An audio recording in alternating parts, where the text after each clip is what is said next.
আসসালামু আলাইকুম রহমতুল্লাহি ওয়া বারাকাতুহু। ওয়া আলাইকুম আসসালাম। আপনারা কেমন আছেন? আলহামদুলিল্লাহ। আমি আল্লাহর রহমতে ভালো আছি। আমি বলে যাই গম্ভীর কণ্ঠে, আমি বলে যাই গম্ভীর কণ্ঠে, আমি আকাশের মতো সীমাহীন, আমি পাথরের মতো শক্ত, আমি বজ্রের মতো কঠোর, সংগ্রামরত এক বিদ্রোহী মুসলিম সন্তান আমি, মুসলিম জওয়ান নহি আমি দেশদ্রোহী। হে পথহারা মুসলিম দল, হচ্ছে আজ তোমাদের বিভিন্ন দিক দিয়ে অপমান, ক্ষণকাল করো অপেক্ষা, আমি লাশারিকার অস্ত্র নিয়ে ছুটি আসিব ওই ইসলামদ্রোহীকে দিতে চরম শিক্ষা।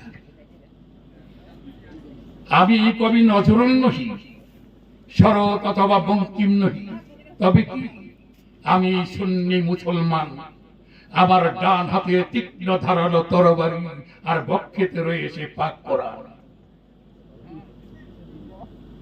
প্রভুর আদেশে চলি দিক দিগন্তে, প্রভুর আদেশে চলি দিক দিগন্তে, হিন্দু বৌদ্ধ পারসি খ্রিস্টান আর পথহারা মুসলমানদের দ্বারে দ্বার। কেন? উত্তম পবিত্র একমাত্র ইসলাম বজ্রকণ্ঠে করিতে তার প্রচার।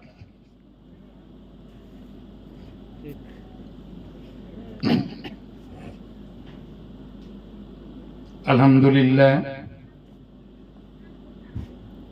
আলহামদুলিল্লাহি নাহমাদুহু ওয়া নাস্তাঈনুহু ওয়া নাস্তাগফিরুহু ওয়া নু'মিনু বিহি ওয়া নাতাওয়াক্কালু আলাইহি।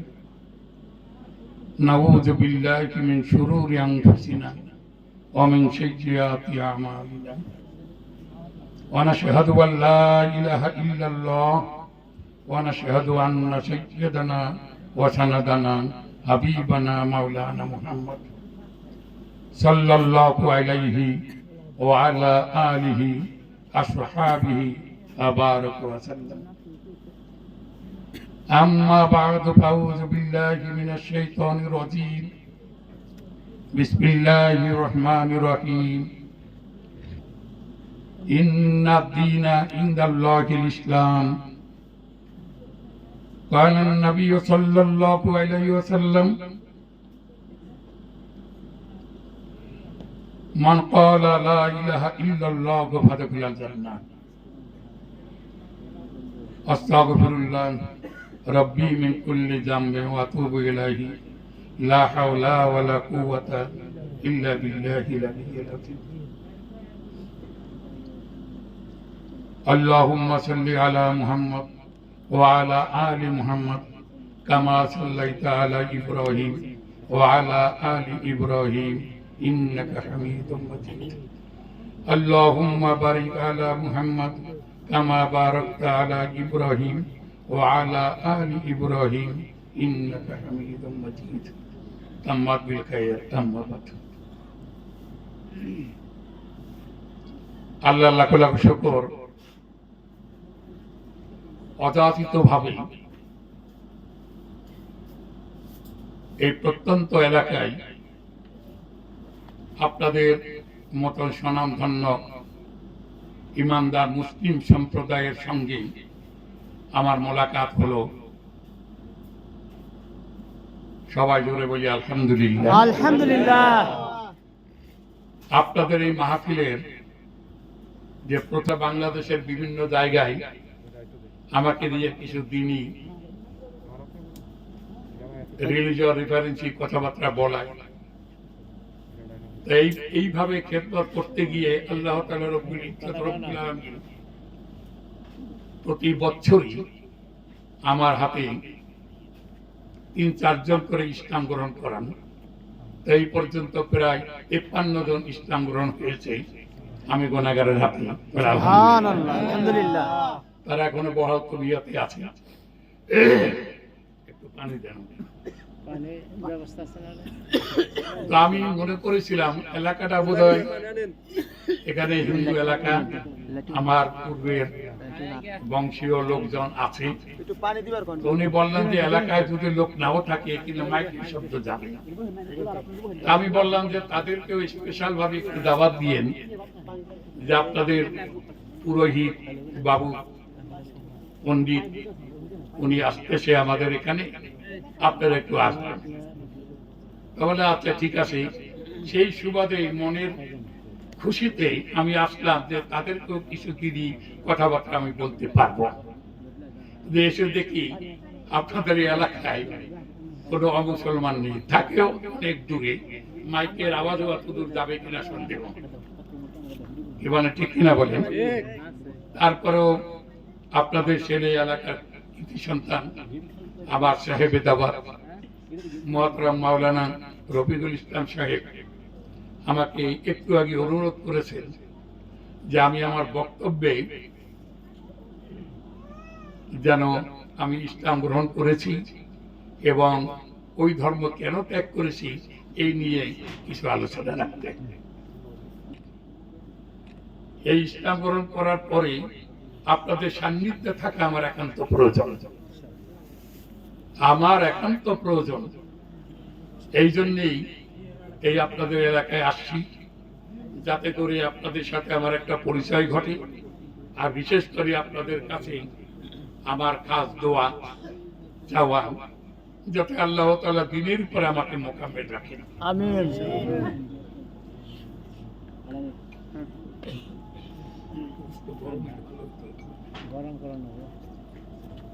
তো আমি কি কথা বলবো বলে, কথা তো মাশাআল্লাহ আমার পরে যিনি আসছেন মুফাসসিরে কোরআন, উনি সাবলীল ভাবে কোরআনের কথা বলবেন।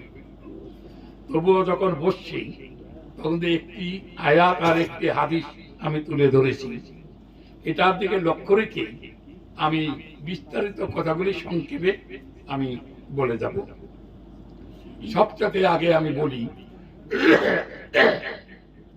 আপনাদের দুটো বোঝার জন্য আসমানি কিতাব ইলম থাকতে হবে, কিন্তু সেই ইলমটা ইমামতি করার ইলম নয়, বক্তা হবার ইলম নয়, মাদ্রাসার শিক্ষকতা করার ইলম নয়, কোরআনের তালে তাল মিলিয়ে ফুরকানের তালে তাল মিলিয়ে সেই ইলমটা তাকে হক আর বাতিলের মধ্যে পার্থক্য সৃষ্টি করার ইলম। যে ইলম মুরগির রান পাওয়ায় না, যে ইলম ইমামতি করায় না, যে ইলম সাধারণ লোকের কাছ থেকে সালাম প্রাপ্তি হয় না, যে ইলম চিকন পেটটা মোড়া বানায় না মুরগির রান খেয়ে, যে ইলম হক আর বাতিলের মধ্যে চূড়ান্ত এক পার্থক্য সৃষ্টি করে। এই জন্য কোরআনের অপর নামটাই ভুলে গেছে, আল ফুরকান। ফুরকান মানে কি? ফারাক, আলাদা করে দেওয়া। এই কোরআন পৃথিবীতে আসছে সত্য হইতে মিথ্যা। আর ফুরকান শব্দের অর্থ কি? যেমন একটা বাসনের ভিতরে পায়খানা আছে, মধু আছে, এখন এটাকে আলাদা করতে হবে। এই আলাদা করার জন্য আসছে কি? ফুরকান, কোরআন নাযিল হয়েছে। এর আগে হক আর বাতিল একত্রে ছিল, ভালো আর মন্দ একত্রে ছিল। কাবা ঘরের মধ্যে 360টা বাতিল মূর্তি ছিল, কথাটা বুঝেন নাই? এই কোরআন আসছে হক আর বাতিলের মধ্যে পার্থক্য সৃষ্টি করতে, কোনটা হক আর কোনটা বাতিল। আমি তো সম্পূর্ণ বাতিলের ভিতরে ছিলাম, হক কি বুঝি নাই। অর্থাৎ পোকা, পায়খানার পোকা হয়ে পায়খানার ভিতরে কিলবিল করছিলাম, মধু কাকে বলে চিনি নাই। এই পায়খানাটা কি মধু আমি মনে করতাম, কথাটা বুঝতে পারছেন? আল্লাহর একান্ত খাস রহমত, এই কোরআনের ওসিলায় হক আর বাতিলের মধ্যে পার্থক্য সৃষ্টি করে আমি হককে গ্রহণ করতে পেরে আর বাতিলকে ত্যাগ করে মুসলিম হিসাবে আমি নিজেকে পরিচয় দিতে পেরেছি, বলে আলহামদুলিল্লাহ। আপনারা কি জানেন আপনারা কত বড় একটা নিয়ামত পেয়েছেন? জানেন না? যদি জানতেন তাহলে ইসলামকে আপনারা অপমান অপদস্থ করতেন না। আর ইসলামকে অপমান অপদস্থ করার অর্থ নিজে অপমানিত হওয়া। আল্লাহ নবীকে সূরা ইয়াসিনের মধ্যে আল্লাহ স্পষ্ট বললেন, হে নবী, যারা আপনার বয়ান আপনার ওয়াজ শুনতে চায় তাদেরকে শোনান, আর যারা চায় না তাদেরকে শোনাইন না। অর্থাৎ যারা বেয়াদব বেত্তমিজ, ইসলামকে ভালোবাসে না, যারা অমনোযোগী, আপনি তাদেরকে যদি কোরআনের কথা বলেন, এতে শুধু আপনি নয়, আমার ইসলাম অপমানিত হবে। আজকে সারা পৃথিবীর বুকে ইসলাম যে অপমানিত হচ্ছে, অপদস্থ হচ্ছে, কাদের দ্বারা? বলে হিন্দু বৌদ্ধ খ্রিস্টান না, তারা তো তাদের দ্বারাই আছে। কোন হিন্দু কোন দাড়ি রাখে না, মুসলমানের মতো টুপি দেয় না, পাগড়ি মাথায় নাই, লম্বা কামিজ তাদের নাই, মসজিদে নামাজ পড়ে না, ঠিক কিনা বলে? তারা তো আছে তাদেরটা নিয়ে। কোনদিন দেখছেন যে ঈদের ময়দানে তারা ঈদের ময়দানে আসছে ঈদের নামাজ পড়ার জন্য, এবং গরু জবার গোস্ত তারা খাবার লালসা নিয়ে আসছে? আর এই মুসলমানের বাচ্চারা তারা জানে না যে আমি একজন মুসলমান, হিন্দুর পূজায় দৌড়ায়। লজ্জা থাকা দরকার। আর হিন্দুর মা কালী দুর্গার সামনে যে প্রস্রাব দেওয়া হয়, এইগুলি তারা ভক্ষণ করে না, নাউযুবিল্লাহ। এ তারা নিজে পায়খানা করে, পায়খানা খাওয়া উত্তম, তবে হিন্দুর মূর্তির সামনে প্রস্রাব খাওয়া হারাম, হারাম, হারাম। এই মুসলমান খাচ্ছে। এটার অর্থ হলো মুসলমান তার মুসলমানত্ব চেনে না, সে ইসলামকে বোঝে না। তারা কোরআনের হাদিসের কথা ওঠা বসা করে না। কোরআন হাদিসের পারদর্শী যে হযরত উলামায়ে কেরাম, তাদের কথায় ওঠা বসা করে না। তাদের দেখলে ঠোঁটকা ভেটকায়। আর হিন্দুদের সাধু সন্ন্যাসী, হ্যাঁ, বাউলা মাওলা, এগুলির সঙ্গে তাদের সম্পর্ক গালে দেয় চুমা। আর কয় আমার বউ আর মাইয়া নিয়ে ঘরের মধ্যে ঘুমা।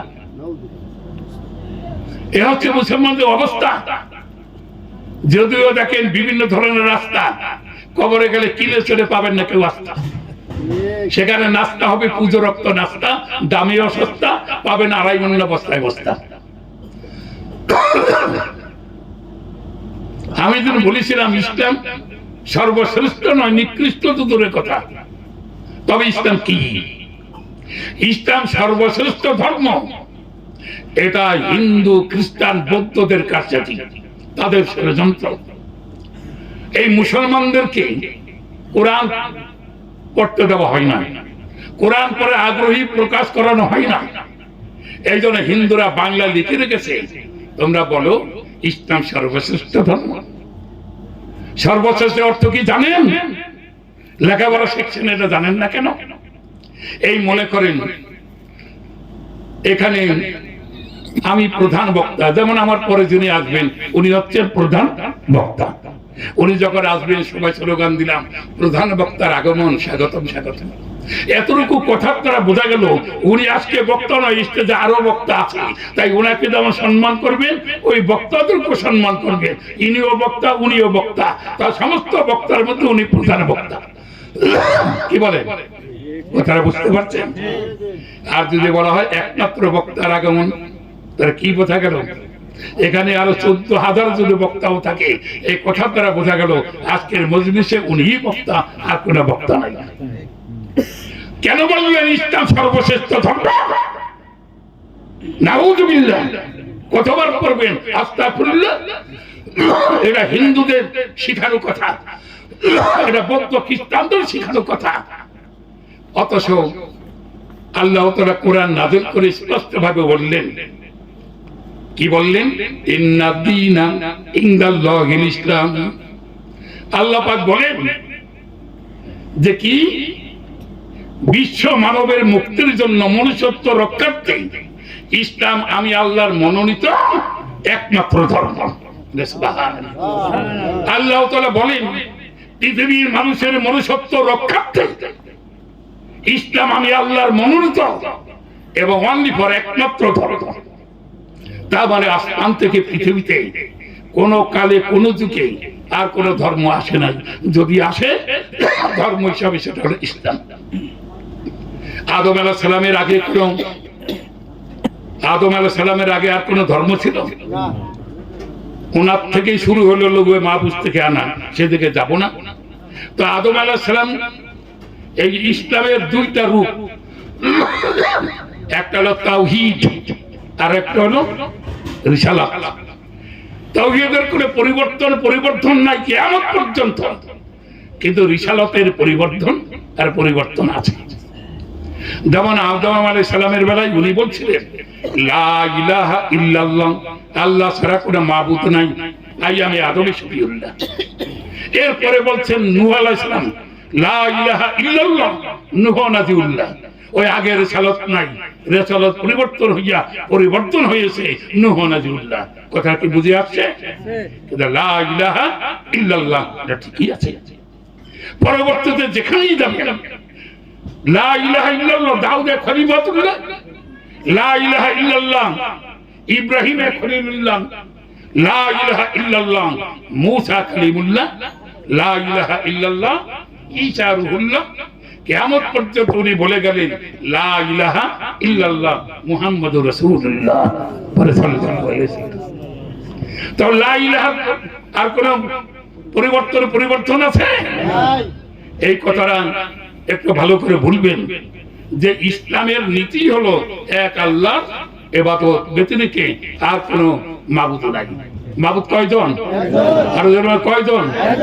অতর হিন্দুরা খ্রিস্টানরা একজোট হয়ে, দেখছেন না হিন্দু বৌদ্ধ খ্রিস্টান একজোট, মুসলমানের বাচ্চারা তাদের কোথায় ভোট, কবরে গেলে খাইতে হবে তোমার 2 ঠোঁট, দেখাইয়া দেবে দুনিয়ার কি চোট, পাইছো তো 1000 টাকার নোট, আর হেগো দাও তুমি ভোট। তুমি কিসের মুসলমান?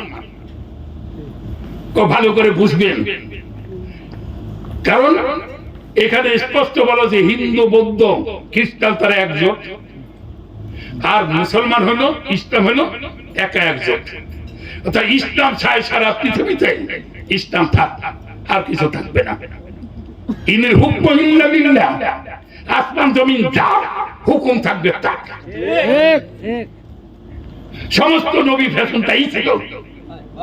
আদম আলাইহিস সালাম চেয়েছেন লা ইলাহা ইল্লাল্লাহ, আসমান জমিনে আল্লাহ ছাড়া কারো হুকুম চলবে না। নূহ আলাইহিস সালাম থেকে মুহাম্মদ সাল্লাল্লাহু আলাইহি ওয়াসাল্লাম পর্যন্ত সবাই এই কথাই বলছেন। আল্লাহ নবী দাওয়াত দিলেন সবাইকে লা ইলাহা ইল্লাল্লাহ, আল্লাহ ছাড়া কোই মাবুদ নেই। অথচ আমরা নামাজ পড়লে কি হবে, রোজা রাখলে কি হবে, তাবলীগ করলে কি হবে, টুপি মাথায় দিলে কি হবে, আমরা হিন্দুদের তালে তাল দিয়ে বলছি আরে ইসলাম ছাড়াও আরো ধর্ম আছে। হ্যাঁ, ইসলাম সর্বশ্রেষ্ঠ ধর্ম। সর্বশ্রেষ্ঠ কোথায় বলা যায় যেখানে আর নাই? যেমন আসমানি কিতাব কোরআন সর্বশ্রেষ্ঠ আসমানি গ্রন্থ, কারণ আরো আসমানি গ্রন্থ আছে, তার মধ্যে কোরআন শ্রেষ্ঠ। কি কথা বলছেন না? যেমন মুহাম্মদ সাল্লাল্লাহু আলাইহি ওয়াসাল্লাম সর্বশ্রেষ্ঠ নবী রাসূল, কারণ আরো নবী রাসূল আছে, এখানে সর্বশ্রেষ্ঠ বলেছে। আল্লাহ তাআলা মানুষের জন্য ইসলাম ছাড়া কি আর কোন ধর্ম পাঠাচ্ছেন? কেন বলেন ইসলাম সর্বশ্রেষ্ঠ ধর্ম? বরং বলতে পারেন না ইসলাম একমাত্র ধর্ম। আপনারা বাংলা ইংরেজি পড়েছেন, সেখানে পড়েন না ধর্ম আর বিপরীত অধর্ম। ধর্ম কাকে বলে, অধর্ম কাকে বলে? ধর্ম যে মতবাদ ধারণ করিলে মানুষের মনুষ্যত্বের উন্নতি হয়, পশু মানুষ হয়ে যায়, মানুষ ফেরেশতা হয়ে যায়, এই মতবাদের নাম কি? ধর্ম। আর ধর্ম আসে আল্লাহর তরফ থেকে বিশ্ব মানবের জন্য, যাতে মানুষ হয়ে যায় ধন্য। সেই ধর্মের নাম হচ্ছে ইন্না দীনা ইনদাল্লাহিল ইসলাম। আমার তো গলা সুর নাই, সুর দিয়ে কইতে পারি না। এই যে কথাগুলি বলতেছি, কি অসুবিধা হয় আপনাদের? আর অধর্ম কাকে বলে? অধর্ম তাকে বলা যে মতবাদ ধারণ করিলে মানুষ পশু হয়ে যায়, মানুষ পশু হয়ে যায়, পশুত্ব আচরণ করে, মনুষ্যত্ব থাকে না, রসাতলে যায়, জাহান্নামে যায়। সেই মতবাদের নাম কি? অধর্ম। আর অধর্ম আছে শয়তান ইবলিসের তরফ থেকে। সেই অধর্মের নাম ইসলাম। সারা পৃথিবীর যত মতবাদ সব হচ্ছে অধর্ম, সব শয়তানি মতবাদ। এই জন্যই আল্লাহ নবী স্পষ্ট ভাবে বলেন, কি বলছেন? বলছেন আল ইসলাম হাক্কুন। আলেম ওলামা আছে, জিজ্ঞাসা করে আল ইসলাম হাক্কুন আল কুফরু বাতিলুন, আল ইসলাম নূরুন আল কুফরু যুলমাতুন। আল্লাহ নবী বলছেন আল্লাহর কথা, ইসলাম হচ্ছে সত্য, আর ইসলাম ছাড়া যা আছে সব হচ্ছে মিথ্যা, বাতিল, কুফর। ইসলাম হলো নূর, আর ইসলাম ছাড়া যত মতবাদ জুলমাতুন, অন্ধকার। কথাটা বুঝতে পারছেন? আমরা নবীরে মানি সাল্লাল্লাহু আলাইহি সাল্লাম, এইটার নাম নবী মানা? হ্যাঁ,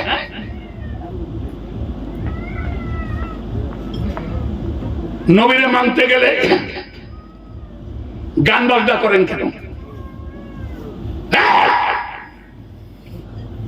কোন নবী গান করছেন? হাদিস শরীফের মধ্যে একটা কথা আছে, শুনে রাখো। আল্লাহর নবী দাঁড়াই আছে, অসুবিধা হয় আপনাদের?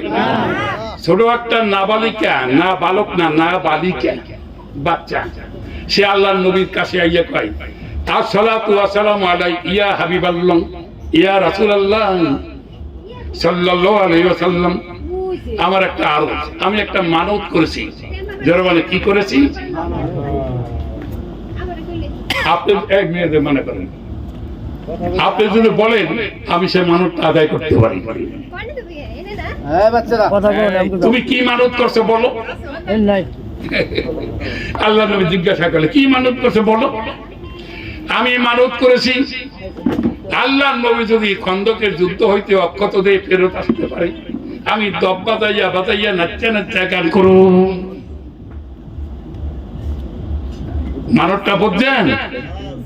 আল্লাহ নবী যদি খন্দকের যুদ্ধ হইতে অক্ষত দেখে ফেরত আসতে পারেন, তাহলে আমি খুশির চোটে দব বাজাইয়া নাচা নাচা গান গাবো। এগুলো মানত। তো আল্লাহ নবী দেখলেন এ তো নাবালিকা। আপনার আলেম ওলামারা জিজ্ঞাসা করেন, নাবালিকাদের জন্য যেটা জায়েজ, সাবালিকাদের জন্য সেটা হারাম। নাবালিকা ল্যাংড়া হইতে পারে, পারে না? সাবালিকা ল্যাংড়া হবে নাকি? এখন যদি এইখান থেকে কিয়াস করেন, হ্যাঁ, তাহলে তো সব সাবালিকা ল্যাংড়া বানাইবেন। এই জন্য নাবালক বালিকার জন্য যেটা জায়েজ আছে, সাবালক বালিকার জন্য সেটা হারাম, না জায়েজ। তো আল্লাহ নবী চিন্তা করলে ছোট বাচ্চা নাবালক, কলিজার দিন নরম, আচ্ছা তুমি যা মানত আদায় করছো করো। উনি দাঁড়াই আছে, খুব ভালো করে বুঝবে। আর মেয়েটা কি করতেছে? দব বাজায় আর নাচে আর গান গায়। সে গানটা কি জানেন? আশবহু বাদামিন তালা আতিহি, বলে সুবহানাল্লাহ, নবীর শানে। আর দব কাকে বলে? দব বলা হয় এরকম একটা গোল বাটির মতন, বাটি আছে না, বাটি, এই বাটির মতন দোনো পাশে ফাঁকা। বাটিতে একদিকে আটকানো, আর দোনো দিকে ফাঁকা থাকবে। তো একদিকে চামড়া ঢিলা, মানে চামড়াটা টনটন না, এটা ঢিল থাকবে, ঢিল ঢিল বোঝেন তো? ঢিলা থাকবে, লুজ থাকবে, আর একদিকে ফাঁকা থাকবে। শব্দটা কি হবে জানেন? দপ দপ দপ দপ দপ দপ দপ। আর যদি টনটন হইতো, টন টন টন টন, শ্রুতি মধুর হইত। আর দপ এটা শ্রুতি মধুর না, যেমন ব্যাং পাত্তি বাজানা যুদ্ধে দেখেন না। কথাটা ভালো করে বুঝবেন। আল্লাহ নবী দাঁড়াই আছেন, দেখতেছেন তার নাচ আর ভাঙ্গার গান। এর মধ্যে আবু বকর সিদ্দিক রাদিয়াল্লাহু তাআলা আনহু আইলেন, তাও মেয়েটা গান গায়। এরপরে ওসমান গনি আসলেন, আলী আসলেন, তাও গান গান। এরপরে আসলেন কে জানেন? ওমর রাদিয়াল্লাহু তাআলা আনহু। ওমর রাদিয়াল্লাহু তাআলা আনহু এসে যখন এখানে দাঁড়াইছেন, তখন ওই মেয়েটা দপটা পিছনে লুকাইয়া খাইয়া না খাইয়া দৌড়।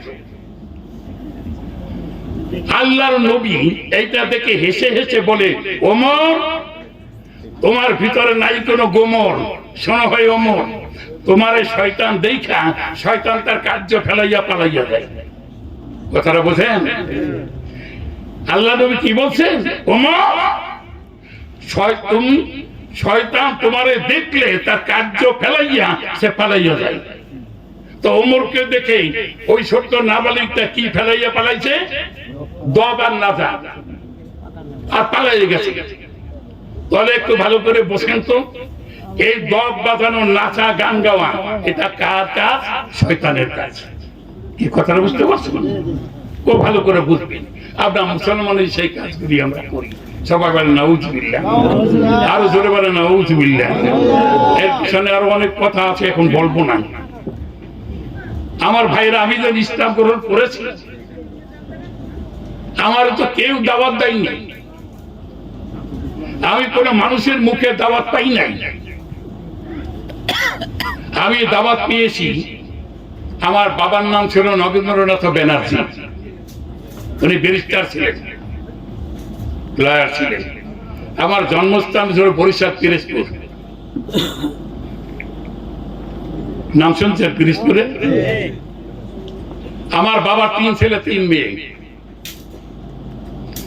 আমি ছেলে মেয়েদের মধ্যে ছিলাম 3 নম্বর। তখন আমার নাম ছিল বাবু স্বপন কুমার ব্যানার্জি। এবার হিন্দু ধর্ম রক্ষার্থে প্রচার প্রসারিতের তরে একজন পণ্ডিতের দরকার, মানে বেদজ্ঞ পণ্ডিত। তো আমার বাবা আমাকে 8 বছর বয়সে নিয়ে গেলেন কলকাতায়। কোথায় গেলেন? কলিকাতায়।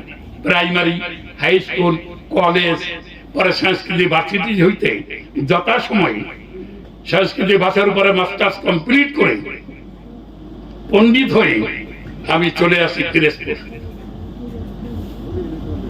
1966 সনে 66 পর্যন্ত রিসার্চ অ্যান্ড টালি, পরে 68-তে আমি ইসলাম গ্রহণ করি। বলে আলহামদুলিল্লাহ। কেন করি? কোরআনের যত দাওয়া, তাওহীদ, রিসালাতমূলক সব আমি বেদের ভিতরে পেয়েছি। হিন্দুরা যে মূর্তি পূজা করে, তার এক চুল পরিমাণ সমর্থ বেদের মধ্যে নাই। কোরআনের হাদিস, হাদিস এবং কোরআনের যত আয়াতের অর্থ সব আমি বেদের ভিতরে পেয়েছি। বলে আলহামদুলিল্লাহ। এক এক করে তুলে ধরবো ইনশাআল্লাহ, দেখবেন কি কায়দা। কারণ আমি তো নারীর লোভে মুসলমান হই নাই, আমি স্বপ্নে মুসলমান হই নাই, টাকার লোভে মুসলমান হই নাই, আর লিবারেশন পিরিয়ডে 71-এ আমি খান বাহিনীর গোলাগুলির ভয়তে মুসলমান হই নাই। হিন্দু ধর্মের রক্ষার্থে আমি বেদ করেছি, পাণ্ডিত্য অর্জন করেছি। সেই বেদের ভিতরে আমি পেয়েছি ইসলামের দাওয়াত। বলে আলহামদুলিল্লাহ। এখন যদি আমাকে প্রশ্ন করেন, ব্যানার্জি শেষ, তাহলে আরো তো হিন্দুরা আছে, তাগো তো বেদ, তাদের ধর্ম, তারা এগুলি পায় না। না পাওয়ার কারণ কি জানেন? যেমন কোরআন শরীফ আল্লাহ প্রদত্ত গ্রন্থ, কি বলে? ঠিক কিনা বলে? আর কেউ যদি মনুষ্যত্ব রক্ষা করতে চায়, যে কোরআনের ইলম থাকতে হবে। এই জন্য আল্লাহ নবী জোর দিয়ে বলছেন, তলাকুল ইলমি ফরিদাতুন আলা কুল্লি মুসলিম। প্রত্যেক মুসলিম নর এবং নারী কোরআনের ইলম শিক্ষা করা কি ফরজ, একান্ত প্রয়োজন। অর্থাৎ মনুষ্যত্ব, মুসলমানত্ব, ঈমানত্ব, ভালো মন্দ বোঝার, হক বাতের মধ্যে পার্থক্য কোরআনের ইলম ছাড়া কোনো মতেই সম্ভব না। এবং তোমাদের মধ্যে সেই ব্যক্তি বড় উত্তম, এর মধ্যে উত্তম পৃথিবীতে আর কেউ নাই। যে কি? খায়রুকুম মান তাআল্লামাল কুরআনা ওয়া আল্লামা। যে নিজে কোরআন শেখে আর অপরকে কোরআন শিক্ষা দেয়, এই সারা পৃথিবীর মধ্যে সে সবচেয়ে উত্তম। বলে সুবহানাল্লাহ। সে সবচেয়ে উত্তম। আবার বলে সুবহানাল্লাহ। কাজী একটু ভালো করে বসেন। আমি এই কোরআনের দাওয়াত বেদের মধ্যে পেয়েছি। যেমন আমি যখন হিন্দু ছিলাম, তখন আমি আলেমদের ওয়াজ শুনতাম, তারা বলছে যে মান তাশাব্বাহা বিকওমি ফাহুয়া মিনহুম, যে যাদের সঙ্গে সম্পর্ক রাখবে, ভালোবাসা রাখবে, মুআমালাত করবে, আর এই অবস্থার উপর যদি মওত হয় তার সাথে তার হাসর হবে। এইটা হলো হাদিসের কথা, এগুলো আগে শুনতাম। আমলে এইটা একটা কথা হলো। পরে যখন বেদ পড়ে দেখলাম যে জানতি দেবস্ব দেবব্রতা, পিতৃন জানতি পিতৃব্রতা, ভূতানি জানতি ভূতের যা, জানতি মজ্জাচে নপি মা। এখানে বলা হয়েছে সংস্কৃত ভাষায় বেদের মধ্যে, যারা মুক্তি পাবার জন্য দেবদেবীর পূজা করে, আর এই অবস্থার উপরে যদি তাদের মৃত্যু হয় তাদের পরকাল হবে দেবদেবীর সঙ্গে। আর যারা বাপদাদার অনুকরণ করে এই অবস্থার উপরে যদি মওত হয় তার পরকাল হবে বাপদাদার সঙ্গে। আর ভূতানি জানতে ভূতের যা, যারা ভূত পেত্তা পেত্তি গাছ পাথর বানাইয়া পূজা করবে আর এর উপরে মওত হবে, ওই ভূত পেত্তির সঙ্গে তার হাসর হবে। আর এইগুলিকে বাদ দিয়া মন প্রাণ দিয়া তওবা করিয়া যারা এক মাবুদের বন্দেগী করে তার লগে অংশীদার স্থাপন করে না, আর এর উপরে যদি মওত হয় তাহলে এক মাবুদের সঙ্গে তার হাসর হবে। চিন্তা করলাম যে কতদিন আগে আমি শুনছি, আর এখন বেদের মধ্যে স্পষ্ট বলছে। আর একটা জিনিস আমাকে টনক দিয়েছে, আজকে আমি সব বলবো না, আপনাদের সাথে পরিচয় হইল। সবাই যদি বলেন যে আর একদিন যদি ওপেন ফিল্ডে হিন্দু খ্রিস্টান অধ্যুষিত এলাকায় যদি কথা বলার সুযোগ পাই, সেই দিন ইনশাল্লাহ ঘন্টা বেদ দিয়ে আপনাকে বুঝাবো যে তাওহীদের রিসালাত কাকে বলে। শুধু এতটুকু বলি, তা এখানে আবার কি বলছে, আল্লাহ নবী বলছেন যে মান কলা লা ইলাহা ইল্লাল্লাহু ফাতাকুল্লাহ জান্নাহ। আল্লাহ নবী ডাক দিয়ে বলেন 80 বছরে কাটটা কাফের বেঈমান মুক্তির আশায়, 80 বছরে কাটটা কাফের বেঈমান গুনাহ করতে করতে আসমান জমিন ভরে গেছে। সে যদি মুক্তির আকাঙ্ক্ষা অন্তরস্থল থেকে একবার যদি পড়ে লা ইলাহা ইল্লাল্লাহ, এই মুহূর্ত পর্যন্ত তার জীবনে সমস্ত প্রকার গুনাহ আল্লাহ মাফ করে দেবেন। আর এক্ষণে যদি মওত হয় আমল করার সুযোগ পাইল না, ফাতাকুল্লাহ জান্নাত, বিনা হিসাবে বেহেশত পাবে। তবে এখানে একটা ফাঁক আছে, এই ফাঁকটা কেউ পায় না। সেই ফাঁকটা কি, জোহরের নামাজের বাদে যদি কেউ কলেমা পড়ে তাহলে গুনাহ তো মাফ হইবই, কিন্তু আসরের নামাজ পাইল না, আসরের নামাজ পাইছে কিন্তু আসরের নামাজ সে আদায় করলো না, এই লোকটা বিনা হিসাবে বেহেশতে যাবে না, এর হিসাব দিয়ে যাইতে হবে। কি কথাটা বুঝতে পারছেন? আবার কেউ যদি আসরের পরে কলেমা পড়ে তাহলে গুনাহ তো মাফ হইবেই, কিন্তু সে মাগরিবের নামাজটা পাইলো, মাগরিব আদায় করলো, ঈশার নামাজটা পাই না, এর আগে মারা গেল, এই লোকটা ফাতাকুল্লাহ জান্নাত। কথাটা তাৎপর্য বুঝছেন? এইবার আমার কাছে ধরা পড়লো এই কথার সত্যতা। আমি চিন্তা করার তীরে, আমি হিন্দু মানুষ, কলেমা পড়লে তার নাকি সমস্ত গুনাহ মাফ হয়ে যায় আর মৃত্যুর সাথে সাথে ব্যস্ত হয়ে যায়, এটা কি মানা যায়? আপনি দেখবেন হিন্দু আর কি, কেন মানব?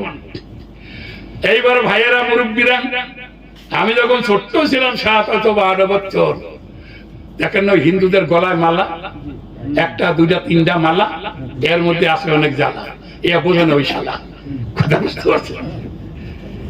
এই মালার মধ্যে কি মন্ত্র জানেন? এইটা হলো আসল যন্ত্র। দেখেন কেমন মন্ত্র। আমাকে এই মন্ত্র কানে দেওয়া হয়েছিল, আর ডাক দিয়ে বলে স্বপন, এই মন্ত্র তুমি কাউকে বলবে না, যদি প্রকাশ করো নরককুণ্ড জাহান্নাম ছাড়া তোমার উপায় নাই। এই মন্ত্র যদি গোপন করো তাহলে তুমি সৌভাগ্যবান, তুমি বিনা হিসাবে স্বর্গে মানে বেহেশতে যাবে। এই মন্ত্রটা মাও মেয়ের কাছে বলতে পারবে না, বাপ তার ছেলের কাছে বলতে পারবে না, ভাই তার ভাইয়ের কাছে বলতে পারবে না, বোন তার বোনের কাছে বলতে পারবে না। এটা এইভাবে আটকিয়ে রাখতে হবে, এটা প্রকাশ করতে পারবে না। অথচ আমি primary, high school, college overtake করে যখন নাকি সংস্কৃতি ভার্সিটিতে ঢুকলাম, সেখানে বেদ 4 প্রকার, ঋক, সাম, যজু, অথর্ব। কি আপনাদের অসুবিধা হয় নাকি? এই ঋক, সাম, যজু শেষ করে অথর্ব বেদে পদার্পণ করলাম। তার হাসিয়া লেখা আছে, এই মন্ত্র যদি গোপন করো, যার নাম ছাড়া উপায় নাই। এই মন্ত্র যদি প্রকাশ করে দেয়, তুমি সশরীরে বেহেশতে যেতে পারবে। তখনই চিন্তা করো, দেখছো আমার বাপ দাদারা কত মিথ্যাবাদী। হ্যাঁ, এতদিন মিথ্যাবাদী ধরা পড়ে না। এই যখনই বেদ পড়লাম, এইবার মিথ্যাবাদী ধরা পড়ে গেল। বেদ সত্যবাদী, তারা মিথ্যাবাদী। অথচ আমার উপর রাগ, আমার উপর কি রাগ।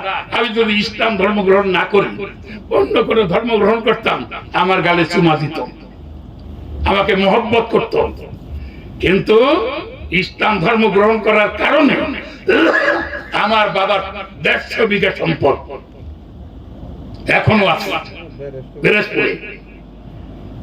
মেয়েরা করে সম্পদ পায় না, পায় ছেলেরা। আমি 50 বিঘা সম্পত্তির মালিক ছিলাম। ইসলাম গ্রহণ করার কারণে আমাকে সমস্ত সম্পদ থেকে ত্যায্য করে দিয়েছে। কথাটা বোঝেন নাই? তাই নয়, ইসলাম ধর্ম গ্রহণ করার কারণে আমাকে গুলি করেছে, পায়ে গুলির দাগ আছে, মাথায় আছে। আমাকে হাত পা বেঁধে পিরিজপুরে বলেশ্বর নদীতে ফেলে দিয়েছে যাতে আমি মারা যাই। আল্লাহ তাআলা তো আমাকে দিয়ে বিভিন্ন ধর্মের কথা বলাইবেন, দিন প্রচার করাবেন। এই জন্য ওরা আমাকে মারতে চেয়েছিল, আমার আল্লাহ আমাকে মারতে দেন না। আল্লাহ রহমত, আমি বেঁচে যাই। লঞ্চের পিছন দিক থেকে ফেলে দিয়েছে, আমার 2 হাত আর 2 পা বেঁধে। ফেলার সাথে সাথে বাম পা হাতটা খুলে গেছে, আর পরনের লুঙ্গিটা বেলুনের মতো বাতাসে ফুটাইয়া উঠাইছে। সাদি সাহেবের এলাকার লোকজন এসে আমাকে নদীর থেকে তুলে দিয়ে গেছে, বলে আলহামদুলিল্লাহ। পরে আমার বাবা আমাকে খুলনার হাজতে আবদ্ধ করে রেখেছে 9 মাস। আল্লাহ তাআলা সেখান থেকে আমাকে মুক্তি প্রদান করেছেন। পরে আমাকে আলেম ওলামা বলছেন, তুমি এখানে থেকো না। মাদ্রাসায় পড়তাম, মিজান পর্যন্ত, বরিশাল কওমি মাদ্রাসায়। পরে হুজুররা সম্মিলিত ভাবে ইসলামকে জানার জন্য, হক আর বাতিলের মোকাবিলা করে, বাতিলকে ধ্বংস করে আল্লাহর জমিনে আল্লাহর দ্বীনকে প্রতিষ্ঠিত করার জন্য, কোরআনকে হককে জানার জন্য আমাকে শুধু ইউপি পাঠাইয়া দিলেন। বিশ্ব তাবলীগের আমির মাওলানা জাকারিয়া রহমাতুল্লাহ আলাইহি, ওনার মাদ্রাসা সাহারানপুর। সুবহানাল্লাহ। ওইখানে আমি কোরআন হাদিস লেখাপড়া করি। সবাই দোয়া করবেন। আমি 81-তে বিবাহ করেছি, আমার 7 ছেলে 2 মেয়ে। আমার সমস্ত ছেলেদেরকে আমি হাফিজে কোরআন আলেম বানিয়েছি। আমার 2টা মেয়েও, তারাও আলেমা। কারণ আমি জানি যে আমি এত কষ্ট করে যে ইসলাম আমি পেয়েছি, সেই ইসলাম আমি মৃত্যুর পরে ইসলাম রেখে যেতে পারবো না, ওরা বুঝবে না। এই জন্য আমার সমস্ত সন্তানগুলিকে যদি ইসলামী শিক্ষা না দেয়, ওরা আমাকে মূল্যায়ন করবে না, ওরা ইসলামকে মূল্যায়ন করবে না। কি কথাটা বুঝলেন না? এই জন্য আমার সব সন্তানগুলিকে আমি এখানে পাঠাইছি। এই জন্য আমার সন্তান কোরআন বুঝে, হাদিস বুঝে, কোনটা বেদাত, কোনটা শিরক, কোনটা কুফর, তারা বুঝে। এই বোঝার ব্যবস্থা করে দিয়েছে। কিন্তু আমরা কি আমার সন্তানগুলিকে ফিরেছি? একটা জিনিস পাচ্ছি, সেটা কি জানেন? প্রাইমারিতে পাঠাইছি, আর যত দুনিয়ার মিথ্যা কথা শিখাইছি, সেই মিথ্যা আমাদের বাপ হয়েছি। তাবলীগ করি, হুজুরাতে বায়াত হয়েছি, নামাজে পড়ি, অথচ আমি মিথ্যাবাদের বাপ। কি করে হলাম? কি অসুবিধা হয় আপনাদের? হাত্তিমাতিম টিম, তারা মাঠে পারি ডিম, তাদের খারা 2টা শিং, তারা হাত্তিমাতিম টিম। একজন হুজুর দাড়িওয়ালা টুপিওয়ালা, হে মাদ্রাসায় পড়ছে, এলেমো, হে গিয়া চাকরি করতেছে দুনিয়ার পয়সা জুড়ে প্রাইমারিতে, আর মুসলিম সন্তানগুলিকে এই মিথ্যা কথা শিক্ষা দেয়। কবরে যাও, তোমার হুজুরগুলি শুনাইব। আল্লাহ নবী ডাক দিয়ে বলছেন বাল্লিগু আন্নি ওয়ালাউ আয়া।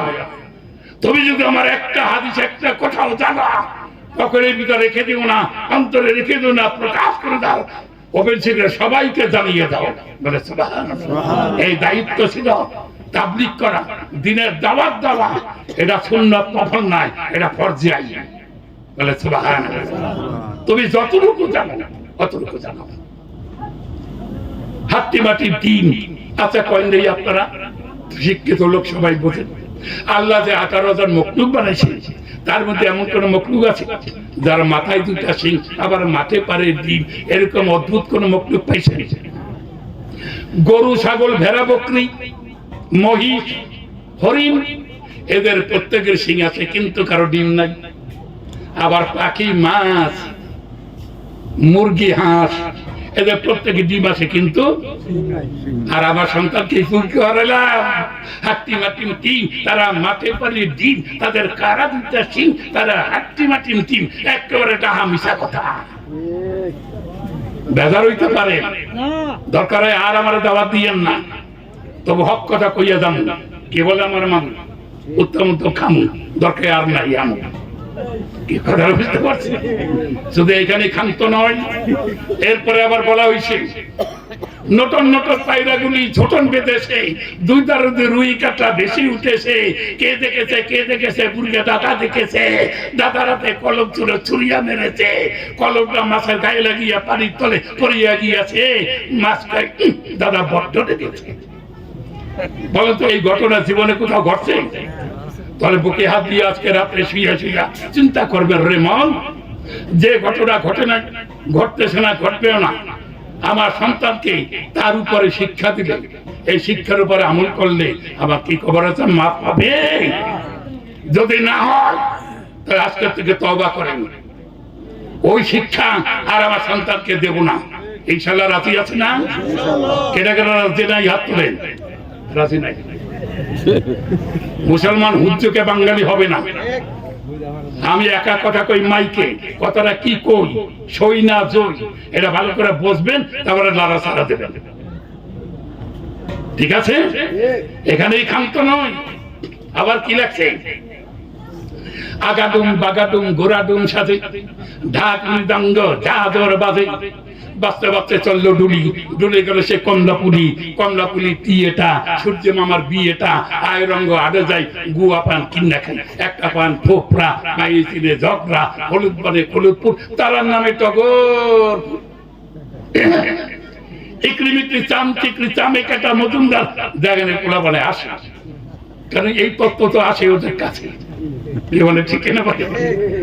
ইকরিমিকরি চাম চিকরি চামে কাটা মজুমদার দাইয়া আইছে দামোদর, দামোদরে হারে করি দুয়ারে বসে চালকারি, চালকাতে হইছে বেলা, ভাত খাই যা জামাই শালা, ভাতে বসে মাছি, কোদাল দিয়া চাচি, কোদাল হইছে বোথা, কাকা মারের মাথা। দেখছেন কেমন কবিতা? আর মাইয়ার নাম রাখছে সাবাদা অথবা ববিতা। কি কথাটা ঠিক কিনা বলে? এই তো আমাদের অবস্থা। কোথায় কোরআন, কোথায় হাদিস, কোথায় মাদ্রাসা, কোথায় মক্তব? কিচ্ছু নাই।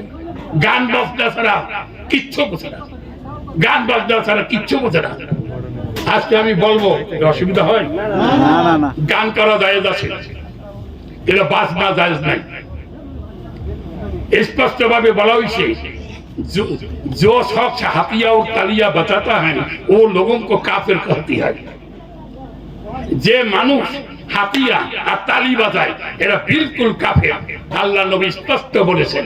সবাই বলে নাউযুবিল্লাহ। এইবার একটু বলেন তো, এই যে গজল, এটা কোন ভাষার শব্দ? হ্যাঁ, এটা হলো উর্দু ভাষা। উর্দুতে কি বলে? গজল। এটা আরবিতে কি বলে?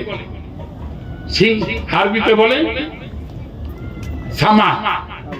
কি বলে? সামা। ইংরেজিতে কি বলে? সিং বা সং। কিন্তু বাংলায় কি বলবে? সঙ্গীত বা গান। কে কথাটা বুঝতে পারছেন? এখন গজল যদি জায়েজ হয়, গানও জায়েজ। অর্থাৎ ইসলামী গান বা ইসলামী সঙ্গীত। কথাটা বুঝেন না? তার মানে এখানে যদি আল্লাহ তার রসুল ঈমান জাগ্রত কোরআন হাদিসের পক্ষে ইসলামের পক্ষে যে গান হবে বাজনা ছাড়া, এইটা হলো জায়েজ। আর জিকির করা হয় আল্লাহু আল্লাহ আল্লাহু আল্লাহ, এটা সম্পূর্ণরূপে হারাম। কারণ গান হারাম না, বাজনা হারাম। বাজনা হাতিয়াও তালিয়া বাজাতে হয়, এই বাজনা। এই জন্য বাদ্য বাজনা বাদ দিয়া আল্লাহর শানে আশিকে রসুল হইয়া তুমি গান গাও, এটা যাই হবে।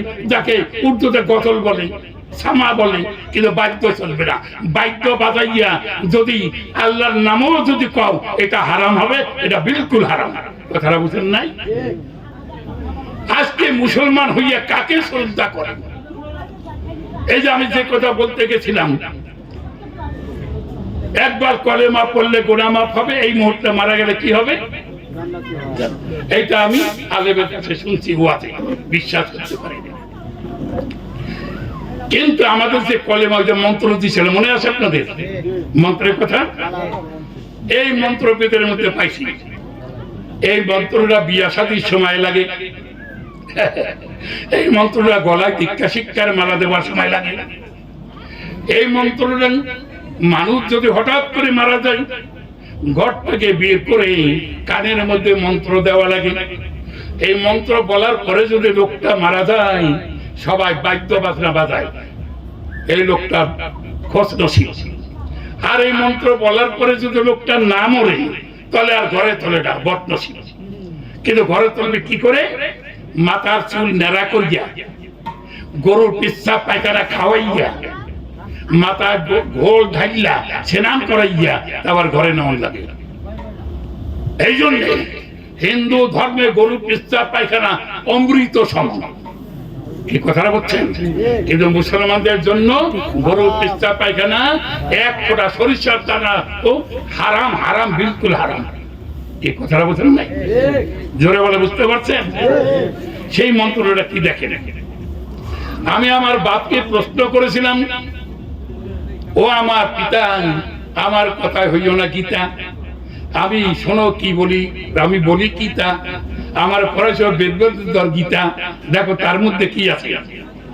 লা ইলাহা হরতি পাপং ইল্লা ইলাহা পরম পদম জন্ম বৈকুণ্ঠ পরত পিনুতাপং আদ্য অক্ষর ম অন্ত অক্ষর দম নরা সংসদপি নাম মুহাম্মাদাং নরোত্তমম মরুস্থলং বাসিনী।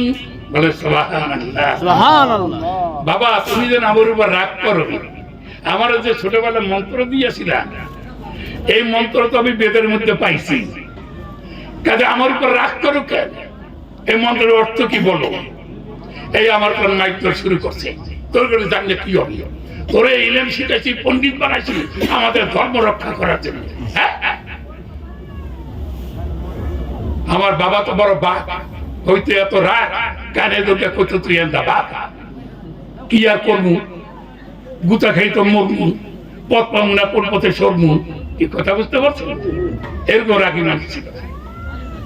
এই মন্ত্রের অর্থ শুনবেন আপনারা এখন?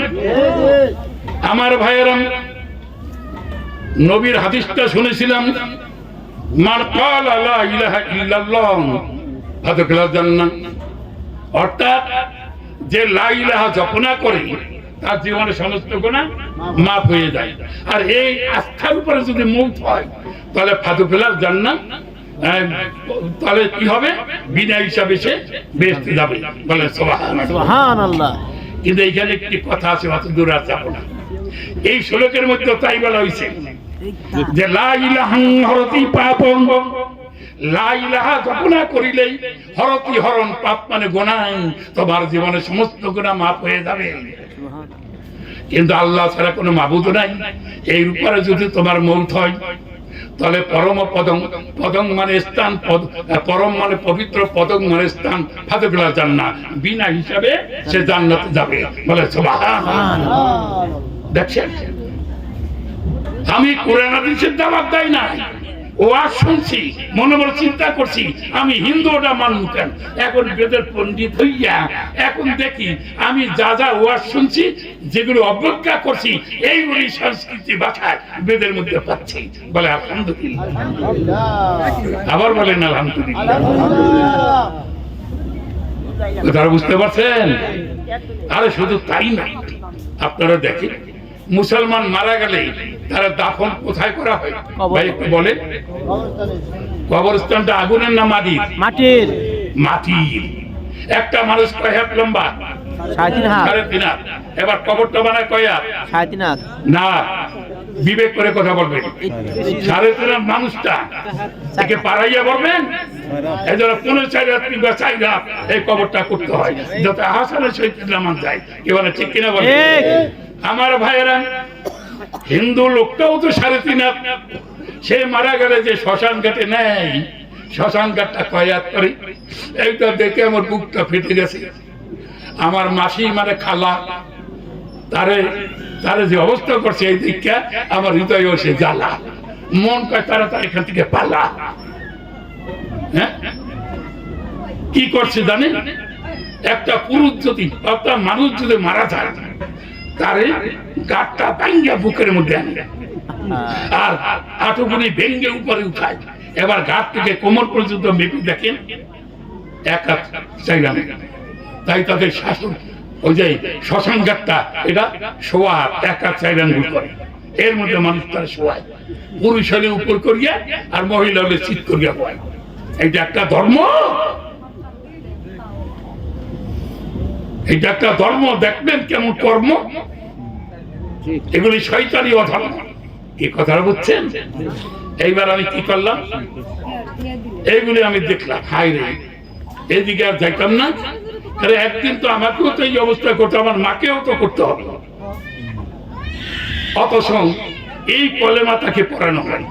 এই যে কলেমা বললাম, এই কলেমা পড়ি মুসলমান হইতে হয়। অথচ এই যে ইসলামের দাওয়াতটা আমি ওখানে পেয়েছি। শুধু কি তাই, আরেকটি দেখবেন, যারা মূর্তি পূজা করে,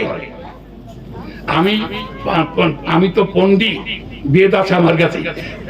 বাংলাদেশের কোন হিন্দু আমার সামনে বহাতে আসে না, তর্কে আসে না। কারণ আমি তো কোনো গল্প কিচ্ছা কাহিনী ঘটনা বলবো না। আমার তো বেদের ভিতরে এই তাহিদ একত্ববাদের কথা বলবো, তোমরা লঙ্ঘন করে দাও। কি কথাটা বুঝতে পারবে না। এই জন্য হয় মুসলমান হইতে হবে, আর নতুবা বৎসতা স্বীকার করতে হবে। এইভাবে আমার হাতে ইসলাম গ্রহণ করে। তাদেরই ভগবান বেদের মধ্যে বলছেন, যারা মূর্তি পূজা করে তারা নিরেট, তারা মূর্খ, তারা অর্বাচীন, তাদের সাথে আমি স্রষ্টার করে সম্পর্ক নাই। ওই আয়াতুল কুরসি পড়েন না আপনারা? এখানে যা আছে তাই। কি আছে? বিসমিল্লাহির রহমানির রহিম, আল্লাহু লা ইলাহা ইল্লা হুয়াল হাইয়ুল কাইয়্যুম। বলেন আলহামদুলিল্লাহ। আলহামদুলিল্লাহ। আমার বেদে 7ম অধ্যায়ের 24 নম্বর শ্লোকে আমি পেয়েছি, অব্যক্তং ব্যক্তি মাপন্নং মান্যন্তে মাম বুদ্ধয়ে পরং ভাবং জানন্ত মাম উত্তমং। তাদেরই ভগবান বেদের মধ্যে বলে, হে পৃথিবীর লোক শোনো,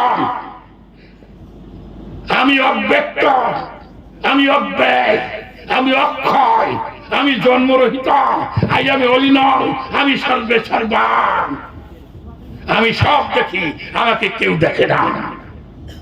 যেমন আগুনকে ধোঁয়ায় ঢেকে রাখে, আগুন দেখে না, ধোঁয়া দেখে, কিন্তু আগুনের আঁচ হইতে যেমন কেউ রেহাই পায় না, তেমন আমি সব দেখি এক নজরে, কিন্তু আমাকে কেউ দেখে না, আমার কুদরত দেখে। বলে সুবহানাল্লাহ। এইগুলি আমি বেদের মধ্যে এই সত্যের দাওয়াত আমি পেয়েছি। অব্যক্তং ব্যক্তিমাপন্নং মন্যন্তে মম বুদ্ধয়ে পরং ভাবং জানন্ত মাম উত্তমং। আমি অব্যক্ত, আমি অব্যয়, আমি অক্ষয়, আমি জন্মরহিত। যারা একটা মূর্তি বানাইয়া ফুর্তি করে, তাদের সাথে আমি স্রষ্টার ইহ পরকালে কোনো সম্পর্ক নাই। দেখছেন শ্লোকে। এর পরবর্তী শ্লোকে বলছে, আবার তোমরা শোনো, না হয়ং প্রকাশং সর্বোচ্চ যোগমায়া সমাবৃত মুরহয়ং নাবিজানাতি লোকমামজমাব্যায়ং। অর্থাৎ এই পৃথিবীর লোক আমাকে যেভাবে প্রকাশ করে আমি কিন্তু ওইভাবে প্রকাশিত হই না। বলে আচ্ছা আপনাকে কিভাবে প্রকাশ করে? বলে দেখো না, কখনো নারী রূপে, কখনো পুরুষের আকৃতিতে, কখনো উলঙ্গ বানাইয়া, কখনো কাপড় পরাইয়া, কখনো 4 হাতে সুরত, কখনো 2 হাতে সুরত, কখনো 10 হাতে সুরত, কখনো জিহ্বা বাইর করাইয়া আমাকে প্রকাশ করে। অথচ বলছে না হয়ং প্রকাশ, এই মূর্খ লোকেরা আমাকে যেভাবে প্রকাশ করে আমি ওইভাবে প্রকাশিত হই না, ওটা মিথ্যা। এইগুলি দেখে দেখে আমাকে ইসলাম গ্রহণ করতে হয়। দেখে আচ্ছা এই যে আজকে তো একজন লোক মারা গেছে না? জোরে বলেন মারা গেছে। আপনার এলাকাতে এরকম বৃদ্ধা, বৃদ্ধ, যুবক, যুবতী, বাচ্চা সবাইকে কি একই নিয়মে কবরে দেন না? আচ্ছা বলেন, আমি এই কথা বলে কেন মানা করেন তো? আচ্ছা বলেন, আমি এইটাও দেখে আসলাম যে হিন্দু সমাজে আগুন দেওয়ার বিধান, পৃথিবী ধ্বংস হয়ে যাবে তাও আগুন দেওয়ার বিধান কোথাও পাবেন না। বাছাংশে জিন্নানি যথা বিহায় নবানি কিন্নানি তথা বিহায় নরহ পরানি। মাছের বাচ্চা বাচ্চা যদি মারা যায় তাদেরকে মাটিতে দাফন করিতে হয়। সাধু হইয়া সাধনা করিতে করিতে মহৎ ব্যক্তি হইয়া যদি মরে তাকেও মাটিতে দাফন করিতে হয়। ইয়ার মাঝখানে যারা ওই আগুন পাবে তারা, ওরা কারা? মূর্তি পূজা করে যারা, ওদের উপায় না জাহান্নামের আগুন ছাড়া, ওরা কপাল পরা লক্ষ্মী ছাড়া। এই কথাটা বুঝেন নাই? তাহলে এই যে আমি বেদের তত্ত্ব দিয়ে বললাম, এগুলি তো সবই তো কোরআনের কথা। মিনহা খালাকনাকুম ওয়া ফিহা নুঈদুকুম ওয়া মিনহা নুখরিজুকুম তারাতান উখরা। এই আয়াতের যে অর্থ আরবি সংস্কৃতের একই অর্থ, হয়তো ভাষাগত দিক থেকে দূর, অর্থ কিন্তু একই।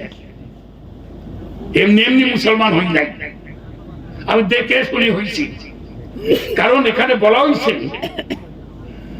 যে কি আলোচ্য সর্বশাস্ত্র বিচার্য চ পুনঃ পুনঃ পুণ্যম চ পরোপকার পাপম চ পরিপূরণে। তুমি অন্ধ অনুকরণ হইও না, তোমার ভিতরে এলেম আছে, পাণ্ডিত্য আছে, তুমি সমস্ত শাস্ত্র আলোচনা করো, সে আলোচ্য বিষয়বস্তুর উপরে বারে বারে বিচার করো, তাহলে তুমি বুঝতে পারবে কোনটা উত্তম গ্রহণীয় আর কোনটা উত্তম বর্জনীয়। তাই আমি পণ্ডিত হওয়ার পরে, জ্ঞান অর্জন করার পরে সমস্ত শাস্ত্র নিয়ে আলোচনা করে দেখি সমস্ত ধর্ম উত্তম বর্জনীয় আর ইসলাম ধর্ম একমাত্র উত্তম গ্রহণীয়। তাই দ্বিধাহীন চিত্তে 1968 সনে বরিশাল মাহমুদিয়া মাদ্রাসায় বসে আওলাদ রসুল শহীদ মোস্তফা মাহমুদ মাদানী রহমতুল্লাহ ওনার হাতে হাত রেখে বিশ্ব মানবের মুক্তির স্বরূপ ইসলাম গ্রহণ করেছি। আর পড়েছি সবাই পড়ে লা ইলাহা ইল্লাল্লাহ মুহাম্মাদুর রাসূলুল্লাহ সাল্লাল্লাহু আলাইহি ওয়াসাল্লাম। উনি আমার নাম রাখলেন আব্দুর রহমান আজাদি। বলে সুবহানাল্লাহ। আমি এখানে আসার আগে আমার বাবা, আমার মাওলানা রফিক সাহেব আমাকে প্রশ্ন করছেন, হুজুর একটা কথা। বলে কি? বলে আমি যখন আপনার নাম প্রচার করেছি কি অসুবিধা হয় আপনাদের? উনি তো হিন্দু থেকে মুসলমান হয়েছে, ভালো কথা, কিন্তু ওই যে ব্যানার্জি শব্দটা লাগাইছে। আমি বললাম আপনি জবাব দিলেন না। আমি দেবো কি করে? তাহলে তাদেরকে বলে দেবেন এই ব্যানার্জি শব্দ তো আমি লাগাইছি, অতএব যার ভালো না লাগে, যার জানতে ইচ্ছা করে, আমি যখন আসতেই আসি, যদি সেই সালামতে আমি আসি, তাহলে এই প্রশ্নের জবাব ইনশাআল্লাহ আমি দিয়ে দেবো। কি কথাটা বুঝতে পারছেন? এটা জায়েজ কি না জায়েজ কেন দিলাম? শুনতে রাজি আছেন না? শুনতে রাজি আছেন? কিন্তু এইটা শোনার আগে একটুখানি বলে যাই, সেটা হল ওই যে প্রশ্ন করেছিলাম, হুজুর আপনি হিন্দু ছিলেন, বেদের তত্ত্ব দিয়ে কথা বললেন, সবই তো তাওহীদ আর সালাত, তাই হিন্দুরা এটা বোঝে না? না বোঝে না। আচ্ছা বলেন তো, এমন করে আইন আছে শুধু পীরের ছেলে কোরআন শরীফ পড়বে? মাওলানা মুফতি সাহেবের ছেলে কোরআন শরীফ পড়বে? রিক্সা আলা নৌকা আলা ছেলে কোরআন শরীফ পড়তে পারবে না? অর্থাৎ সবাই পারবে, সবাই পারবে, সবার জন্য তলাবুল ইলমি ফরিদাতুন আলা কুল্লি মুসলিম। অর্থাৎ মুসলিম নর এবং নারী মুসলমানত্ব রক্ষার্থে, ইমানত্ব রক্ষার্থে দ্বীনে ইলম শিক্ষা করা কি ফরজ। চিল্লায় বলে কি ফরজ। এজন্য সবাই পারে, কোনো বাধা না। কিন্তু হিন্দু ধর্ম যদি এটা সত্যিকার ধর্ম হইতো, এই এই কিতাব পড়তে সবাই দেয় না। তাই রাজা বল্লাল সেন হ্যাঁ হিন্দু সমাজটাকে 4টা ভাগ করেছে। কয়টা ভাগ? ব্রাহ্মণ, ক্ষত্রিয়, বৈশ্য, শূদ্র। ব্রাহ্মণ সবার উপরে থাকবে, ধর্মকর্মের ব্যাপারে তার উপরে কেউ নাক গলাইতে পারবে না, সে হচ্ছে প্রধান। পীর সাহেব, মুফতি সাহেব, মুহাদ্দিস, মুফাসসির, কি কথা বলছেন না, মানে ওই ধর্মের। এরপরে যারা ক্ষত্রিয়, দেশ কার্য পরিচালনা করবে, শাসনভার যাদের হাতে থাকবে, এক কথায় ওই যে অইসলামিক রাজনীতি যারা করবে, এই দেশ কার্য শাসন করবে, এদেরকে বলা হচ্ছে ক্ষত্রিয়। আর শস্য উৎপাদন যারা করবে মাঠে ঘাটে, এরা হলো বৈশ্য। আর তততলে দলিত হবে, পশুর নেই, এরা হচ্ছে শূদ্র, এরা সবচেয়ে ক্ষুদ্র। এই জন্য একটা শ্লোক আছে, স্ত্রীনাং শূদ্রানাং ন শ্রুতি গোচরে বেদ, মানে স্ত্রী লোক মানে ব্রাহ্মণ ছাড়া আর কোন পুরুষ, কোন স্ত্রী বেদের কাছে যাওয়া তো দূরের কথা, বেদের বাণীও তারা শ্রবণ করিতে পারিবে না। কারণ ওরা যদি বেদের জ্ঞান অর্জন করে, আমাদের ব্রাহ্মণে ব্রাহ্মণত্ব থাকবে না, কর্তৃত্ব নেতৃত্ব থাকবে না, তাহলে আমাদের ধর্মের গোমর ফাঁক হয়ে যাবে। কথা বুঝতে পারছেন? এই জন্য কোন হিন্দুকে বেদ করতে দেওয়া হয় না। আমি বলবো, আমি শিবালয় আমার মাহফিল ছিল, এইখানে আমি বলেছিলাম যে আমার উপর রাগ করবেন না আমার হিন্দু ভাইরা, আপনাদের বিএ পাস করছেন, ডিগ্রি পাস আছে, মাস্টার্স কমপ্লিট করেছেন, অনেক জ্ঞান আছে, কিন্তু বেদের জ্ঞান নাই। আপনারা বেদ কেনেন, গীতা কেনেন, কিনে কিনে পড়েন, এই কথাগুলি আপনারা ভালো করে লিখে রাখেন। আমার কথা যদি মিথ্যা হয় আমাকে সাজা দেন, বাংলাদেশে আইন অনুমতে মাথা পেতে গ্রহণ করব। আর যদি আমার কথা সত্য হয় তাহলে সত্যকে গ্রহণ করবেন, এটা অর্থ ইসলাম গ্রহণ করবেন। সঙ্গে এইখানে 2 জন লোক শিবালয়, তারা ইসলাম গ্রহণ করছে আজকের থেকে 6 বছর আগে। সুবহানাল্লাহ। কথাটা বুঝতে পারছেন? কারণ যদিও আমি বেদের কথা বলেছি, কিন্তু সবই তো কোরআন হাদিসের তাওহীদের কথা, রিসালাতের কথা, এবারে ঠিক কিনা বলি? আগে আমি ইন্ডিয়াতে যাইতাম, ইন্ডিয়াতেও কথাবার্তা বলতাম, এখন পারি না থাকতে। ওই পাসপোর্টে যখন দেখি আমার বাবার নবীন ব্যানার্জি, তখন কিলের হয় এনার্জি। এই কথাটা বুঝতে পারছেন? তো ভারত ছাড়া সব জায়গায় দিতে পারি।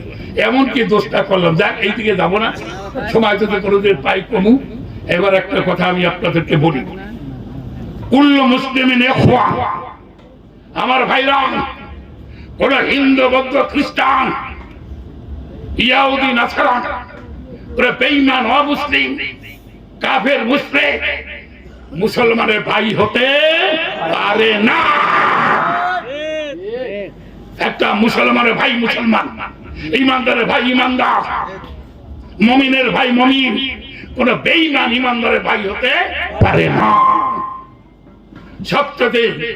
সবচেয়ে দুর্ধর্ষ ইসলামকে নিপাত করার জাতি হলো হিন্দু জাতি। কারণ হিন্দুরা, আমি তো জানি, আমি তো ছিলাম, ভিতরের তত্ত্ব আমি জানি না। হিন্দুরা দিনের বেলা বিড়াল, রাত্রে বেলা ইন্দুর, এই অবস্থা হলো হিন্দুর, এতে সন্দেহ নেই এক বিন্দুর। অর্থাৎ প্রকাশ্যে আপনি আমার ভাই, গালে চুমা দেয়, তুমি যদি আমার ভাই হবা, ইসলাম গ্রহণ করে না কেন, গরু গোস্ত খাই না কেন, দাড়ি রাখে না কেন, মুসলমান সে মসজিদে যায় না কেন, মূর্তি পূজা হারাম করে না কেন, কথা বলছেন নাই?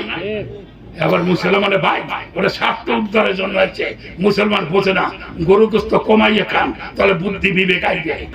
বেজাতিকে, শত্রুকে ভাই ডাকবেন না, খবরদার, খবরদার। সূরা ফাতিহার মধ্যে দৈনিক যতবার নামাজ পড়েন, আল্লাহ বলে দিয়েছেন যে কি স্পষ্টভাবে বলছেন, গয়রিল মাগদুবি আলাইহিম ওয়ালাদ-দাল্লিন, ইহুদি খ্রিস্টান মুশরিক কাফের এরা তোমাদের কোনো ভাই না, এরা চরম পরম শত্রু, এরা তোমাদের ভাই হতে পারে না। আজকে আমরা হিন্দুরা দেখেন যদি নামও রাখতে হয় তাহলে ব্রাহ্মণের কাছে যায় না ভাই? কেমন যায় না? এত পূজা করে শ্রদ্ধা করে হিন্দুরা ব্রাহ্মণকে।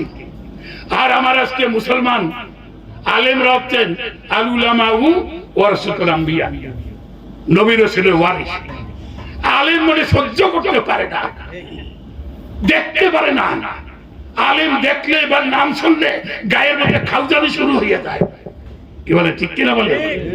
কি অবস্থাটা বলে? এটা এই দোষটা ওদের না, ওদের বাবা। কারণ ওর বাবারা নিজেরাও এলেম শেখে নাই আর ওকে মাদ্রাসাও দেয় নাই, এই জন্য তাদের অবস্থা হলো এইরকম। আমি একটা ছোট্ট বলে বিদায় নিচ্ছি। এই দেখেন আলেমের মর্যাদা কতখানি, এইটুকুই আমি চলে যাব। অসুবিধা হয় আপনাদের? একজন হাফেজ 30 পারা কোরআনের হাফেজ, আর কোন এলেম তার ভিতরে নাই। কাল হাসরের ময়দানে বলবে, আল্লাহ আপনি আমার তৌফিক দিয়েছেন কোরআন মুখস্থ করা। আমি তো কোরআন মুখস্থ করেছি, হেফজ করেছি। আল্লাহ এখন আমাকে যা দেবার তাই দেন। আল্লাহ পাক বলবেন, এই তোমার যে হেফজ করলে তোমাকে যে এই নিয়ামত দেওয়া হবে পাইছো কোথায়? দৌড়েই দাও। বলে আলেমের মুখে শুনিয়াছি, আলেমরা কোরআন তাফসীর করে করে আমাদেরকে হেফজের মর্যাদা বলেছে, তাই আলেমের কথা শুনে আমরা হেফজও করেছি। বলে আলেম কি? আলেম আমাদের ওস্তাদ। আল্লাহ কবে ওস্তাদারকে বেহেশতে দেখতে চায় ভাই এখানে।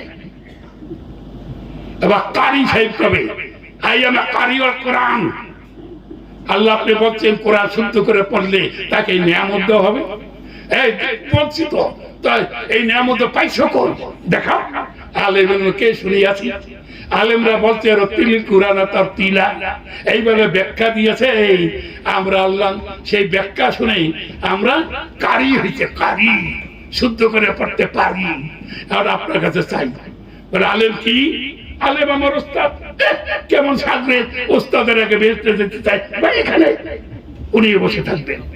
কি কথাটা বোঝেন নাই? এবার হাজি কতবার যে হজ করছে তার জন্য ঠিক নাই, লক্ষ লক্ষ কোটি কোটি টাকা দিয়া হজ করছে। আল্লাহ আমি তো হাজি সাহেব হজ করেছি, তোমার ঘর তোয়াফ করেছি, হ্যাঁ নবীর এখানে গিয়ে বাজারে জিয়ারত করেছি। এখন আমি হাজি সাহেব, আমাকে সেই মর্তবা দেন। হাজার হাজার টাকা তোমার দিনের রাস্তায় ব্যয় করেছি। এই হাজি হইলে আরাফাত ময়দানে দোয়া করলে, পাথরের চুমা দিলে আমি যেন এই সোয়াব দেব, এই নিয়ামত পাইছো কোথায়? আলেমদের মুখে শুনিয়াছি, তারা হজের বর্ণনা দিয়েছে কোরআন থেকেই, তাই তাদের কথা অনুযায়ী আমল করছি। আলেম কি? আলেম আমার উস্তাদ। কেমন সাজলে উস্তাদ তাদেরকে বেচতে দেখতে চায়, লজ্জা করে না? বসো এইখানে। এইবার উনিও বসে থাকবেন। এবার দানকারী, দানকারী বোঝেন? লক্ষ কোটি কোটি টাকা, জায়গা, জমি সব মসজিদ মাদ্রাসার জন্য দিয়ে দিচ্ছে। কথা বলতে পারছে? দিয়ে দিচ্ছে। এইবার বলো যে আমি তো দান খয়রাত করে আমি আসছি, এখন আমাকে আল্লাহ সেই সোয়াব দেন। বলে তুমি যে দান করলে এই সোয়াব পাইবা, ইয়া তুমি পাইছো কোথায়? আলেমদের কাছে শুনিয়াছি। আলেম কি? আলেম আমার উস্তাদ। কেমন সাজলে উস্তাদের আগে বেহেশতে দেখতে চাই। এবার শহীদ, হাত কাটা, পাও কাটা, রক্তারক্তি, সে এসে বলবে আল্লাহ এই দেখেন আমার অবস্থা, আমি দিনের রাস্তায় শহীদ হয়েছি, এখন আমাকে যা দেবার তাই দেন। এই শহীদ হইলে এই নিয়ামত পাবো, পাইছো কোন? আলেমদের কাছে শুনিয়াছি, সে শহীদের মর্যাদার কথা বলেছে, তাই আমি কি করছি? শহীদ হবার জন্য আলেমের কথা শুনে আমল করছি। আলেম কি? আলেম হলো আমার উস্তাদ। বলে কেমন থাকলে উস্তাদের আগে বেহেশতে দেখতে চাই। কি কথাটা বোঝেন না? এইবার সবাই মিলে বলবে ওস্তাদ জি আজ যাইয়া আগে আগে, हम लोग सब आ रहे हैं आपके पीछे पीछे। এইবার ওনারা সবাই পিছিয়ে আসবে, আলেম যাবে আগে। এবার একজন বুড়ি তার জামা টেনে ধরবে, বলে তুমি কোথায় যাচ্ছ আমাকে ফেলে? আলেম জিজ্ঞাসা করবে তুমি কে? বলে আমাকে চেনো না? হে আল্লাহ তুই বিচার করিস। হ্যাঁ আমার বাড়ি বরিশাল, ছাটুরিয়া আমি আসছিলাম। আমি কতখানি মাদ্রাসায় পড়তে পারে না, কেউ রাখে না। এই ছাটুরিয়ায়, হ্যাঁ ছাটুরিয়ায় সে লেখাপড়া করতে আইছে। আমি বুড়ি, তারে কেউ লজিক রাখে না। আমি বুড়ি ভিক্ষা করি, খয়রাত করি, খয়রাত করতে কোন রকম ভাবে আমি চলি। তাই সে আমার বাড়িতে লোকই দেখা ভিক্ষা খয়রাতের ভাত খাওয়াইয়া আজকে তাকে আলেম বানাইছে, আলেম হইছে, সে আমাকে ভুলে যাচ্ছে। আল্লাহ তুমি ইনসাফ করে বলা। এই তখন বুড়ি যাবে আলেমের আগে, আলেম যাবে বুড়ির পিছে। বলে সুবহানাল্লাহ। আলেমের মর্যাদা কত করে এতটুকু বললাম। আপনারা কি সবাই আল্লাহ নবীকে মানেন? চিল্লায় বলে কে কে মানে? হাত তোলে। আল্লাহু আকবার। বলে নারায়ে তাকবীর। আল্লাহু আকবার। হাত নামান। অনেকের খালজারে শুরু হইতেছে, এটা তো দোয়ার মাহফিল। আর দোয়াটা করবেন কি কইয়া? আমাদের ভিতরে যে ময়লা আবর্জনা আছে এগুলি বাদ দিয়ে ধুলিসাৎ করে তওবা করে তবে না আমাদের দোয়া করতে হবে। কি বলে, ঠিক কিনা বলে? এবার দোয়া করলে তো একজন পিসা বান্ধি হইতো, সে মুরিদি দোয়া করতে, জিকির করতে। এত আলেম ওলামা মুফাসসির কোরআন তাদেরকে আনছেন কেন? এই দোয়ার মাহফিলে এই অছিলায় আপনাদের ভুল ত্রুটি সব ধরা পড়বে। কি বলে, ঠিক কিনা বলে? আল্লাহ আমাদেরকে সবাইকে তৌফিক দিন। সবাই বলে আরো জোরে বলে আমিন। আল্লাহ নবী কি বলছেন শুনে যান। আল্লাহ নবী ডাক দিয়ে বলছেন আল ইহনাতাল্লাহি উলামায়ে কুফরুন। আল্লাহ নবী ডাক দিয়ে বলছেন উলামায়ে হক্কানি, উলামায়ে রব্বানি। এই আলেমের চরিত্রের পরে কেউ যদি ঘৃণা করে, হেনা থামে, এটা এত বড় কুফর, বিনা তালাকে তার বউ তালাক হয়ে যাবে। নাউজুবিল্লাহ। কারণ আপনি যদি মাদ্রাসা পড়তেন এগুলি সব জানতেন। এখন আমি আপনাকে যাবার সময় আরেকটু সাবধান করে যাই। বলেন তো হযরত ফাতেমাকে আপনারা কি বলে সম্বোধন করেন? আরো জোরে বলে কি বলে? আরো জোরে বলে কি বলে? না, মা হযরত ফাতেমাকে মা বলা কিয়ামত পর্যন্ত হারাম, হারাম, হারাম। এত সুরেলি বক্তা আনছেন, এত গল্প কিচ্ছা কাহিনী গতানুগতিক বক্তা আনছেন, এই হারাম করে যাচ্ছেন, কিন্তু আপনাদের সামনে তুলে ধরে না। এটার অর্থ হলো সত্য কথা যদি কই, ইমামতে যদি না থাকে, সত্য কথা যদি কই, আগামী বছরের দাওয়াত যদি না থাকে। কি ভাই কথাটা বুঝেন না? আমি তো এ দাওয়াত খাইতে আসি নাই। এবার ভালো করে বুঝবেন। আল্লাহ নবীকে জিজ্ঞাসা করে সাহাবা কিরাম, ইয়া রাসূলুল্লাহ সাল্লাল্লাহু আলাইহি ওয়াসাল্লাম, আপনার বিবিগণের সাথে আমরা আমাদের কি সম্পর্ক, কি বলে সম্বোধন করব? তখন আল্লাহ নবী করে জবাব না দিয়ে, আল্লাহ নবী করে জবাব দিলেন না। আল্লাহ তাআলা এই প্রশ্নের জবাব দিলেন হাদিসে জিবরাইল, হে নবী আপনি বলে দেন উম্মাহাতুল মুমিনিন, নবীর বিবিরা সমস্ত উম্মতের মা, নবীর মেয়েরা নয়। এই কথাটা বুঝে আসছে আপনাদের? ওনাকে জিজ্ঞাসা করেন ওরে কোন দলিলে, কোন প্রমাণে উম্মতে মুহাম্মদিয়া হযরত ফাতেমাকে মা বললেন? মা বলবেন আল্লাহ নবী তার মেয়ে, আল্লাহ নবী বলবেন তাকে মা ফাতেমা, কিন্তু আর কেউ নয়।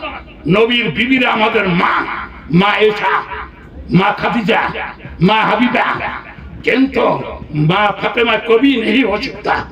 কি কথাটা বুঝেন না? ভালো করে বুঝবেন। আরেকটি কথা বলে দেন, আপনারা যারা যারা বাবা ডাকে, এটা আমার শেষ কথা, অনুমতি দিলে আমি বলবো, কারণ আবার একদিন আসবো সেই চিন্তা করে আসি নাই। আজকে যখন সুযোগ পেয়েছি বলবো ইনশাআল্লাহ। আমাদের কেন বলবো না? আচ্ছা আপনারা বলেন তো, এই জুমার দিনকে আপনারা কি বলেন? শুক্রবার। জুমার দিনের নাম কি? শুক্রবার। আরো জোরে বলেন শুক্রবার। আজকের থেকে হারাম করেন। হিন্দুদের কথা মতো, হিন্দুদের ব্রাহ্মণদের কথা মতো শুক্রবার বলবেন না, শুক্রবার বলবেন না, শুক্রবার বলা হারাম, শুক্রবার বলা হারাম। সুবহানাল্লাহ না? নাউজুবিল্লাহ। শুক্রবারের অর্থ কি জানেন? শুক্র মানে ধাতু বীর্য, বার মানে বীর্যপাতের দিন। বলে নাউজুবিল্লাহ। এটা জুমাবার, সেটাকে তারা আমাদেরকে শিখাইছে। শুক্রবার মানে মানে বীর্যপাতের দিন। নাউজুবিল্লাহ। লেখাপড়া শেখেন, আনন্দে সৌবতে আসেন। আর একটা কথা বলতে হয় আমাকে, বিশ্ব ব্রহ্মাণ্ড, কে কথা বলে না? যারা বলে কিনা বলেন, তওবা করেন। বিশ্ব ব্রহ্মাণ্ডের অর্থ কি জানেন? এই জন্য আল্লাহ তাআলা আমাকে আনছেন। আরেকটা কথা বলে, হিন্দু দোকানে মিষ্টি খাওয়ার কথা, কি খাইতেছেন আপনারা? এইটা আজকে খাওয়াইয়া দিয়ে দাম। কি অসুবিধা হয় আপনাদের? এইবার বিশ্ব ব্রহ্মাণ্ড, বিশ্ব মানে কি? পৃথিবী, জোরে বলে বিশ্ব মানে কি? পৃথিবী। এইবার ব্রহ্মাণ্ড, আপনাদের লেখাপড়া করেছেন, বাংলা একাডেমিতে লেখাপড়া করেছেন। এবার ব্রহ্মাণ্ড শব্দের অর্থ কি? ব্রহ্মযুক্ত অণ্ড। এটার অর্থ কি? ব্রহ্ম মানে হিন্দুদের ভগবান ব্রহ্মা বিষ্ণু শিব, সেই ব্রহ্মযুক্ত অণ্ড, অর্থাৎ যে ব্রহ্মার অণ্ড হইল বিশ্ব। সবাই বলে নাউযুবিল্লাহ। অতএব এই বিশ্ব আল্লাহর আত্মার জমি, যারা বলে কার? এদের বিশ্ব ব্রহ্মাণ্ড বলবেন না। আরো একটা কথা বলে যাই, আপনারা যে দোকান থেকে গরুর মাংস আনেন না? সবাই কি আনেন? গরুর গোস্ত খান? আপনারা কি বলেন? মাংস বলেন না? হ্যাঁ, গোস্ত বলবেন। এখন থেকে মাংস বলা হারাম। এটা সংস্কৃত শব্দ, কারণ মা যুক্ত অংশ, তাকে বলে মাংস। এবার মাংস লিখতে লাগে দন্তস্ব, তো মা যুক্ত অংশ, মা মানে মা, এই দন্তস্ব দিয়ে যে অংশ, তার অর্থ কি জানেন? বাংলা বিধান দেখেন, তালে বসা দিয়ে অংশ, এটা হবে ভাত। আর দন্তস্ব দিয়ে যে অংশ, তার অর্থ হলো কাঁধ, স্কন্ধ। আমি মাংস খাই, অর্থ হবে আমার মায়ের কাঁধ খাই। বলে নাউযুবিল্লাহ। এই জন্য আমরা বলছি না, মাংস বলবেন না, কি বলবেন? গোস্ত অথবা গোস, কখনো মাংস বলবেন না। খুব সাবধান, হুঁশিয়ার। এই বাবার কথা বলি, আমি বিদায় নেই। জোরে বলেন তো বাবা। কোরআন হাদিসের দলিল যদি দেখবেন, ওইদিকে আর যাবো না, সময় সংক্ষেপ করি, আমি এবার বেরিয়ে যাবো ইনশাল্লাহ। সেটা হলো বাবা। বাবা হচ্ছে আমাদের তিনজন, চারজন। জোরে বলে কয়জন? চিল্লাই বলে কয়জন? চারজন বাবা। এক এক জায়গায় এক একজন বাবা, এক জায়গায় দুইজন নাই, চার জায়গায় চারজন বাবা। সর্বপ্রথমে আমরা কি ছিলাম? রূহ। বলেন তো রূহ জগতের বাবা কে? হযরত মুহাম্মদুর রাসূলুল্লাহ সাল্লাল্লাহু আলাইহি ওয়াসাল্লাম। তার রূহ জগতের বাবা কয়জন হয়েছে? আরো বলেন কয়জন? একজন। রূহ জগতের বাবা একজন। রূহর পরে আমরা কোথায়? আদম, রাইট। শান্ত বলেন তো মানুষ, সমস্ত মানব জগতের বাবা কে দেন? হযরত আদম আলাইহিস সালাম। মানুষের বাবা কয়জন হইল? দুইজন। হ্যাঁ, দুইজন। কেন? রূহ জগতের বাবা একজন, মানুষের বাবা একজন। এখানে দুই দুই নাই। এবার মানুষের পরে আমরা মুসলমান। বলেন তো মুসলমানের বাবা কে? হযরত ইব্রাহিম আলাইহিস সালাম। তা মুসলিম জাতির বাবা কয়জন হয়েছে? একজন। রূহ জগতের বাবা একজন, মানব জগতের বাবা একজন, মুসলিম জাতির বাবা একজন। এরপরে আমরা বাঙালি, ঠিক কিনা বলেন? এবার বাঙালি জগতের বাবা কেডা বলতে পারবেন? পারবেন না। যার যার বাবা সেই সেই। আমার মামার লগে মায়ের লগে যার বিয়ে হইয়া আমি হইছি, এই বেটা হলো আমার বাপ, আর কেউ বাপ নয়। কি কথাটা বলছেন না? একমাত্র উনি আমার বাপ, বাবা হবে একজন। এই বাবাকে বাদ দিয়া অন্যকে বাবা বললে তোমার মায়ের বদনাম হয়, এটা তুমি বোঝো না? আমার ভাইয়েরা, কত মুক্তি মহাদ্দেশ পীর আউলিয়া আছেন। আমি একটা হিন্দু বাটা মুসলমান, আমারে কেন মানছে? এটা আল্লাহর নিয়ামত। কেন জানেন? এই হিন্দুদের গোপন তত্ত্ব মুফতি সাহেব জানেন না, মুহাদ্দিস সাহেব জানেন না, মুফাসসির সাহেব জানেন না, হুজুর কেবলা জানেন না। জানেন? যেভাবে জানেন, এই জন্য তাদের দুর্বিসন্ধ থেকে বাঁচতে পারেন নাই।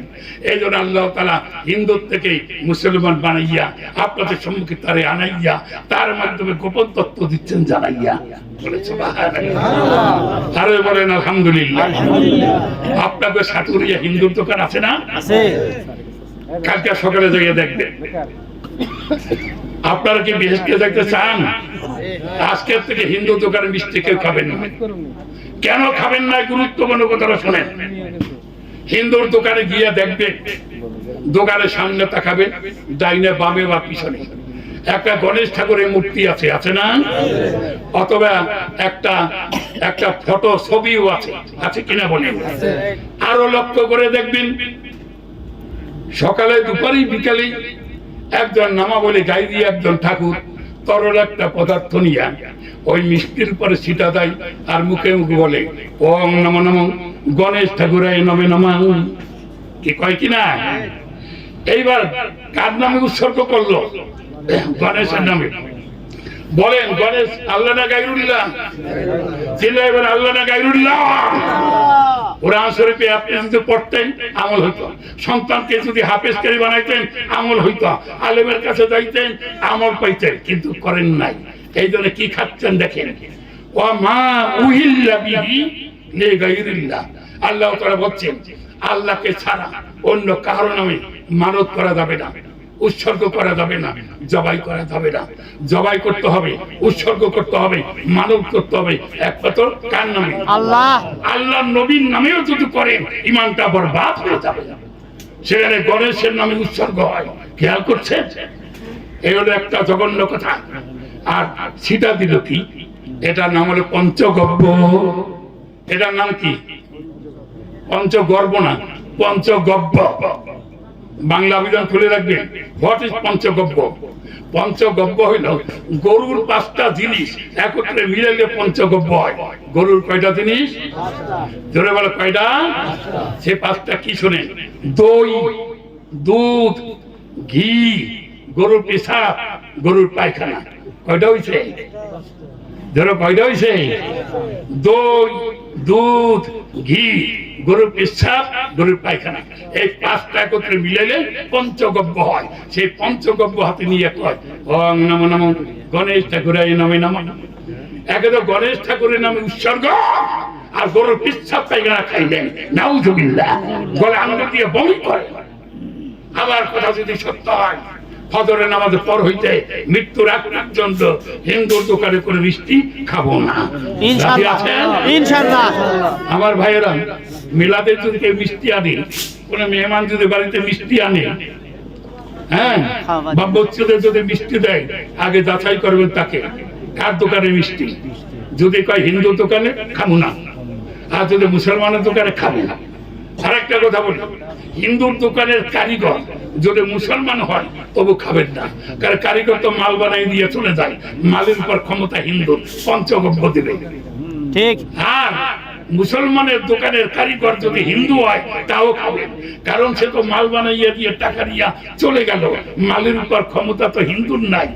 মুসলমানদের বেনামাজি হয়, পঞ্চগব্য সেটা দেবে না। এই কথাটা বুঝেন নাই? কাজী আমি আপনাদেরকে যে কথাগুলি বললাম, বেজার হইছেন নাকি? আর জোরে বলে বেজার হইছেন নাকি? আজকের থেকে হিসাব করে চলবেন যে আমি কোন পথে চলছি, কি আমরা করছি। এই জন্য হিন্দু বাড়া মুসলমান হইয়া কোরআনকে জানার জন্য সব সন্তানকে যদি সে মাদ্রাসা পড়াইয়া আলেম আলামা হাফিজকারী বানাইতে পারে, তাহলে আমি ইসলামকে জানার জন্য, আমলকে দুরুস্ত করার জন্য আমার 1টা বা 2টা সন্তান আমি কেন মাদ্রাসা পড়াইলাম না? ইনশাআল্লাহ আমি আলেমের বাপ হইতে না পারি, অন্তত পক্ষে নুরানি নাজারা পড়াইয়া, হেফজখানা পড়াইয়া অন্তত আমি একজন হাফেজের বাপ হব। ইনশাআল্লাহ রাজি আছি? ইনশাআল্লাহ রাজি আছি? ইনশাআল্লাহ। আল্লাহ তাআলা আপনাদের সবাইকে তৌফিক দান করেন। চিল্লায় বলেন আমিন। আমি নব ইসলামী বীর, আমি নব ইসলামী বীর, ইসলাম করিব প্রচার করি উন্নতশীল, কহিব নির্ভীক চিত্তে এই জনসমুদ্রের তীর। আমি নব ইসলামী বীর, ইসলাম দেখাই মুক্তির পথ, আরো আনে শান্তি। ইসলাম করিল গ্রহণ, থাকিবে না কো তব কোন ভুল ভ্রান্তি। ঠিক কিনা বলেন? তাই মুক্তির তরে হইয়া মুসলিম করে উন্নতশীল, কই আমি নব ইসলামী বীর। রসুল বিদায় হজ্জের দিনে বিলালকে প্রবোধ দিয়ে যে পবিত্র বাড়ির অর্থ সহ সাহাবাদের দিলেন বুঝিয়ে, বলেন লা ইলাহা ইল্লাল্লাহ মুহাম্মাদুর রাসূল। ওই নামের উপরে পার হইলে পুলসিরাতের ফুল, ওই নাম লক্ষ্য করে বাধ্য না কো এই দুনিয়ায় মিথ্যা মায়ের নীর, কহি আমি নব ইসলাম বীর। আবার কহি আল্লাহ রসুলের পেয়ে আজ্ঞা করিয়াছি কঠিন প্রতিজ্ঞা, ইসলামের যদি কেউ করে অপমান, তবে মম মুস্তাঘাতে মস্তক তার করিব খান খান। পাপিষ্ঠ দেহে পড়াইয়া চিনজির, অটল প্রতিজ্ঞা আবদ্ধ আমি নব ইসলামে বীর। নারাই তাকবীর।